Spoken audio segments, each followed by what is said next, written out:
Bien sûr, il y a l'émotion, ces survivants en Turquie, dont 3 enfants qui ont été miraculeusement secourus après avoir passé plus d'une semaine coincés sous les décombres de leur maison. Bien sûr, il y a la stupeur des chiffres, plus de 31 000 morts, plus de 80 000 blessés, des centaines de milliers de vies brisées, des milliards d'euros de destruction. Bien sûr, il y a les regards qui se tournent vers le président Erdogan qui a donné rendez-vous à la population turque pour des élections générales le 14 mai prochain. L'impact politique sera certainement à la hauteur des destructions et de ces millions de personnes déplacées qui cherchent toujours à subvenir à leurs besoins, des abris, des produits de première nécessité, un peu de chauffage. Nous sommes en hiver, le temps est glacial, les experts mettent en garde contre les risques d'épidémie, les éboulements, les détritus, les ordures, tout ça, ça attire des rongeurs qui sont vecteurs de maladies épidémiques. Rappelons que 10 000 personnes sont mortes du choléra après le séisme d'Haïti en 2010. Même le président Recep Tayyip Erdogan, qui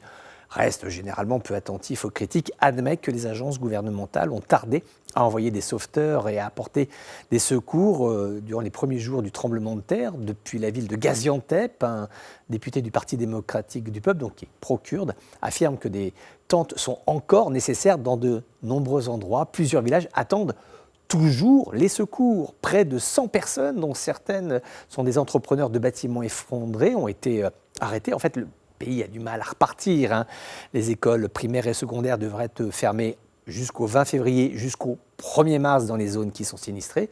Les opérateurs de téléphonie mobile ont été largement critiqués pour ne pas avoir envoyé de nombre suffisant de stations mobiles dans les zones sinistrées pour communiquer. La communication avec les provinces touchées était presque impossible sans accès à Internet. Bref, le bilan politique et social est très lourd et cela certainement se ressentira dans les urnes le jour du scrutin présidentiel. D'ailleurs, l'AKP, quand elle est arrivée au pouvoir, en 2002, avait fait campagne à l'époque sur la mauvaise réaction des autorités turques sur un autre séisme en 1999 qui avait fait 18 000 morts. Donc le président Erdogan est lucide, il sait que la partie va être difficile.